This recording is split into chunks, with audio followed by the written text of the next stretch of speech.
J'ai encore craqué le budget. Bonjour à toutes et à tous, j'espère que vous allez bien. Bienvenue dans cette vidéo review achat du mois de février. Et sachez que si la vidéo avec Sullivan Rowe vous a plu, eh bien qu'il y aura une nouvelle vidéo qui va popper fin mars, avec cette fois comme invité Max Faraday, et nous discuterons de la place du comics en France. Alors c'est une thématique beaucoup plus généralisée, et donc une vidéo un peu plus courte, puisqu'il s'agit là de l'avis, mais de l'avis d'un professionnel, puisque outre le fait que Max soit un grand passionné de comics, il est surtout libraire, et donc il nous parlera de différentes choses en fonction des questions que je lui poserai. Et j'espère que cette thématique vous plaira. Alors bien sûr, il y aura encore d'autres vidéos qui sont prévues, j'ai contacté d'autres personnes sur d'autres thématiques, donc eh bien n'hésitez pas à surveiller et à vous abonner à la chaîne hein, si vous souhaitez continuer à voir ces vidéos. Allez, on passe tout de suite au premier achat, il s'agit de Spider-Man de père en fils de J.J. Abrams. J.J. Abrams, réalisateur, producteur, auteur de la série The Lost, réalisateur-producteur de Cloverfield, de Star Wars et j'en passe, et Sara Pichelli au dessin, célèbre dessinatrice italienne que nous avons découvert notamment sur la version Ultimate Spider-Man de Miles Morales. Alors il faut savoir que j'avais pris ce Spider-Man tout simplement déjà parce que je suis un gros fan de l'homme araignée, ça c'est la première chose. Et la deuxième chose, c'est que c'est un one-shot et qui plus est un Elseworld. Donc ça aurait pu être largement intéressant. Ça avait l'air en tout cas de proposer quelque chose d'assez intéressant. J'ai déjà lu le bouquin, il est sorti le 17 février, et honnêtement, je vous avoue que je n'ai pas pu attendre, je l'ai déjà lu, et j'ai déjà donc un avis. Donc je vais vous en parler maintenant, parce qu'honnêtement, je ne vais pas attendre, je vais le revendre, et donc il n'aura pas pour moi sa place dans la review lecture du mois de mars. Alors, il faut savoir tout d'abord que la couverture me semble assez mensongère, parce qu'on y voit Spider-Man et Mary Jane, donc on peut penser avec le titre que nous allons suivre Mary Jane et Peter Parker en tant que parents. Eh bien non. Tout simplement parce qu'en fait, Mary Jane va mourir dès les premières pages. Peter Parker va perdre sa main, va ranger son costume et ses pouvoirs au placard, et va confier quelque temps son fils donc à Tante May. Le deuxième souci que j'ai, c'est que donc le fils de Peter Parker va développer des pouvoirs, tout comme son père, et va reprendre le costume. Seulement, il ne va pas reprendre le costume pour des valeurs, pour être un héros, pour sauver les gens, non. Il va reprendre le costume pour impressionner son ami. Et ça me dérange énormément, sachant que derrière le costume de Spider-Man, il y a quand même quelqu'un, un homme, un adolescent, qui a des valeurs morales, qui plus est, même si c'est un fanfaron, même si c'est un blagueur, et qu'il fait parfois des choses assez immatures. Mais voilà. Troisième élément qui me dérange également, c'est les dessins, que je trouve assez honnêtement fainéants. Ils sont pas mauvais, mais je trouve ça fainéant. On a vu mieux de la part de Sara Pichelli. Je suis un peu déçu de la part des dessins. Sur Miles Morales, je l'ai trouvé beaucoup plus beaux, les dessins, honnêtement. Et puis il y a tout simplement le fils de Peter Parker qui, selon moi, manque beaucoup de charisme, mais pas que. Il y a aussi le nouveau vilain cadavérique, et là je parle pas de son apparence, hein, je parle du nom du vilain. Et c'est pareil, je trouve qu'il manque énormément de charisme, et ça gâche un peu tout le récit. Ça, plus le fait qu'au départ on nous propose des enjeux plutôt intéressants, et en fait ces enjeux, ils s'essoufflent, et presque il s'envole en fait. Et alors je dirais pas que le récit est vide de sens, mais honnêtement ouais, j'ai été très très déçu de bout en bout, à part le premier chapitre que j'ai trouvé intéressant, sinon tout le reste c'est moyen. Et le problème c'est que c'est du réchauffé. C'est du réchauffé. Tout ce qui est utilisé dans ce comics, c'est du réchauffé, c'est du déjà vu, et ça me dérange énormément d'avoir dépensé 17 € qui auraient pu notamment aller dans un autre comics que celui-ci. Alors, sachez que si vous le souhaitez, vous pouvez quand même tenter cette lecture. Ça reste à vos risques et périls, et de plus, c'est mon ressenti, c'est mon avis, mais peut-être que certains fans vont beaucoup aimer. Donc voilà. Maintenant, moi j'ai été déçu, et j'ai qu'une envie, c'est de me laver les yeux à l'eau de Javel en fait. On passe chez Urban avec le deuxième achat, alors qui n'est pas tout à fait un achat puisque c'est un cadeau de Saint-Valentin de la part de ma femme. J'étais totalement passé à côté de cet achat puisque j'avais été en librairie, il n'y en avait plus, et je passais de temps en temps et il n'y en avait pas. Donc elle a dû le commander. Je vais pas trop parler de ce bouquin, je suis assez en retard sur les Rebirths honnêtement, il me manque pas mal de Batman encore, il me manque pas mal de Superman, 3 Superman, 2 Aquaman pour finir ça, et quelques autres comics. Par contre j'ai une question. qu'est-ce que c'est que cette cover dégueulasse qui en plus, je trouve qu'il y a une ressemblance. C'est quoi ce choix éditorial d'avoir regardé cette cover? Honnêtement, j'ai ouvert le comics par curiosité. C'est beaucoup plus beau, ça, on est d'accord. Ça vend déjà un peu plus de rêves que ça. Même ça aurait été super sympa. Je comprends pas ce choix éditorial d'avoir gardé la tête de Lex Luthor comme ça. Et honnêtement, heureusement que le comics est sur la tranche, parce que ça vend pas du tout du rêve.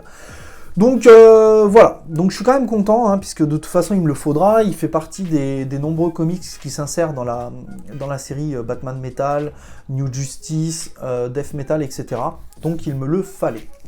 Troisième achat, il s'agit de Joker Killer Smile, encore un comics sur lequel j'étais complètement passé à côté, de Jeff Lemire et Andrea Sorrentino. Jeff Lemire qu'on connaît puisqu'il a travaillé notamment sur le collectif de Justice League tome 5, La Guerre des Ligues. Andrea Sorrentino et Jeff Lemire ont déjà travaillé ensemble sur le Green Arrow New 52. Alors j'avais beaucoup apprécié les dessins du premier tome de Green Arrow, mais j'étais pas allé au-delà. Tout simplement déjà parce que je suis pas un énorme fan de Green Arrow, c'est pas un personnage qui m'intéresse vraiment, et en plus je trouve qu'il a un impact vraiment mineur dans les New 52. Et puis, ouais, le scénario m'avait pas du tout accroché, malgré les dessins, donc j'en étais resté là, j'avais pas gardé le tome, je l'avais revendu. Par contre, pourquoi j'ai pris ce comics? Pour plusieurs raisons. La première, c'est le format. Le format est un peu plus large que les comics habituels, donc déjà... j'avais adoré les pages, les grandes pages de Arline, et donc ça propose des choses intéressantes déjà. Et puis il y a ce synopsis qui nous dit qu'en fin de compte, un psychiatre qui va être affilié au Joker va vivre sa plus grande descente aux enfers pour quelqu'un qui était un père de famille aimant si possible. De deux choses l'une, je vous l'ai déjà dit, j'aime la psychologie humaine, j'aime tout ce qui est lié à la criminologie en général. Et ce synopsis me rappelle deux choses. Arline, d'une part, et le film Joker, que j'ai adoré. Littéralement, qui vous déroule la descente en enfer d'un homme qui vit sa pire vie. Et après avoir regardé le film, on a clairement envie de se jeter par la fenêtre et de se dire que la vie, c'est de la merde. Mais honnêtement, j'ai beaucoup aimé. Et bien ça me rappelle un peu le Joker et Arline. Et en plus, ce que je trouve vraiment intéressant dans ce qui est proposé ici, c'est qu'on parle d'un personnage tiers, on parle pas d'un personnage tel que le Joker, on parle pas d'un personnage tel que Arline. Alors peut-être que je me trompe, j'ai pas lu le comics. Mais en tout cas, ça m'intéresse fortement de voir comment va être le traitement de ce personnage tiers. Et puis il y a une troisième chose, c'est que ce genre de déroulé ce déroulé scénaristique me fait penser à une énorme métaphore autour de la chenille qui va se transformer en chrysalide et qui va ensuite devenir un papillon. Et bien des fois le papillon est un beau papillon, et puis des fois le papillon c'est le Joker, c'est Arline. Donc du coup ça me laisse rêveur. Alors j'ai jeté quelques coups d'œil aux dessins, je trouve les dessins vraiment très très beaux. Alors je vais essayer de ne pas vous spoiler, mais juste ça typiquement, je trouve ça très très beau. Et puis les couleurs qui sont utilisées... ça me fait penser à un truc, mais je vais pas en dire plus. Honnêtement, je vais attendre de lire le comics pour vous en reparler, et je vous en parlerai dans la review du mois de mars. Quatrième achat, et cette fois on part chez iComics avec les 6 tomes de la série Lock and Key, série qui est finie, hein, puisqu'il y a bien 6 tomes pour la série. Alors, plusieurs raisons à cet achat. La première raison, c'est que en fin de compte, je suis tombé totalement par hasard sur la série Netflix. J'étais sur l'écran d'accueil, il y avait mon plombier qui était à la maison qui me dit « Vous regardez cette série ?» Et je lui dis « Non, pas du tout, mais j'avoue qu'elle m'intéresse, elle m'intrigue cette série. » Et il m'a dit « Regardez-la, elle est très très bonne. » On l'a regardée avec ma femme, et on attend la saison 2, et pourtant, on n'est pas fan de super-héros. Et je lui dis « Pourquoi de super-héros ?» Et il me dit « Parce qu'apparemment, la série est tirée d'un comics. » Eh bien, très bien. J'ai regardé la première saison, j'ai adoré honnêtement le côté Harry Potter, Narnia, et un peu saupoudré de Stranger Things, mais surtout le côté magique en fait et fantastique de la série m'a fait vraiment kiffer, et surtout qu'en fait il n'y ait pas vraiment de héros, de super-héros avec des super pouvoirs, mais que là ce soit des objets qui transmettent, c'est compliqué en fait, parce que c'est pas des objets qui transmettent une capacité comme l'anneau de Green Lantern, mais là c'est des clés qui confèrent le pouvoir à quelqu'un qui manie la clé. Et du coup, j'ai trouvé ça super intéressant. J'ai adoré la première saison, honnêtement. Et je me suis dit que j'allais me lancer, du coup, dans la lecture de iComics. Alors, je sais ce que vous allez me dire, je sais. Vous allez me dire, Bien G-Comics, il y a l'intégrale qui sort au mois de juin à 80 €, pourquoi tu ne l'as pas pris? Eh bien la réponse est très simple. Il y a un pseudo tome 7 de Lock and Key qui sort au mois de juin, je ne sais plus le prix, et qui est en fait un complément à l'histoire principale, en 6 petites histoires, parce que je me suis quand même renseigné, et le tome va avoir ce format-là en fait. Et honnêtement, je vous l'ai déjà dit, je suis un collectionneur compulsif, et avoir un intégral de 1000 et quelques pages, avec à côté un complément d'histoire en format simple, ça me dérange un petit peu. Ça me dérange un petit peu, du coup voilà, je sais que j'ai dépensé plus, je perds aussi de la place dans ma bibliothèque, mais je préfère avoir 7 tomes de cet acabit plutôt qu'un gros tome et un petit tome à côté. J'avais envie de les lire, j'ai pas envie d'attendre le mois de juin, donc ça fera une lecture de plus. Donc ça justifie cet achat. Si ça vous intéresse, je peux notamment vous proposer de vous faire une review sur la série Lock and Key, une fois que le complément donc sera sorti au mois de juin. Tout simplement parce que je fais partie des personnes qui ont découvert qui auront découvert le comics après la série télé. Donc je me dis que peut-être ça peut être intéressant pour vous de savoir ce que j'ai pensé du comics, vu que j'ai découvert la série télé en amont. Donc n'hésitez pas à me dire en commentaire si ça vous intéresse, oui ou non, et si je dois potentiellement prévoir une vidéo sur la série Lock and Key, sachant que ce sera vraiment une vidéo dédiée sur ça, et uniquement sur ça, et qu'on ne parlera donc que de Lock and Key. Dernier achat, et on reste toujours chez iComics, il s'agit du tome 1 à 4 de Tortue Ninja, plus l'histoire secrète du clan Foot. Et oui, ça fait un petit moment que je lorgnais sur la série Tortue Ninja. Ça fait même un sacré moment. J'avais même mis des alertes Le Bon Coin pour le tome 0. Et puis, bon, eh bien, j'ai vu qu'il y avait une réédition du tome 0 de Tortue Ninja qui sort au mois de mars au prix de 50 €. Alors, d'ailleurs, c'est le moment de vous dire que si vous êtes intéressé par la série Tortue Ninja, eh bien, c'est le moment de précommander le tome 0 Tortue Ninja parce qu'il n'y aura pas de réédition, comme l'a dit Sullivan dans la vidéo. Et donc, c'est vraiment le moment parce qu'après, les spéculateurs vont se gaver et vous allez payer un tome qui en vaut normalement 50 à 100 ou voire 120 €. Et moi, pour moi, c'était clairement impossible de commencer la série tant que j'avais pas le tome 0, d'une part. Et deuxio, mettre entre 100 et 120 € sur un comics alors qu'il en vaut 2 fois moins et que c'est quasiment mon budget du mois, c'est juste pas possible en fait. Donc du coup j'ai profité de cette réédition du tome 0, il est déjà précommandé. Et du coup je me suis fait un petit plaisir, voilà, je me suis pris les 4 premiers tomes plus l'histoire secrète du clan Foot. Et il faut savoir, voilà, que c'est une série sur laquelle je lorgnais depuis pas mal de temps, tout simplement parce que je suis un grand fan des Tortues Ninja. Je fais partie de cette génération qui a grandi avec Tortue Ninja. Je suis de 86, j'ai 35 ans, j'ai connu la série animée dans les années 90, Les Chevaliers d'Écaille. J'avais même deux bouquins de Kevin Eastman. Je ne sais plus si c'est une BD ou un comics, honnêtement. Je vais vous l'afficher ici, tout simplement parce que je ne sais plus ce que c'est. Et si vous avez encore ces bouquins, notamment, dites-moi en commentaire ce que c'est, parce que je ne me rappelle plus du tout, mais je sais que j'avais ces bouquins. Et j'avais pas mal également de jouets.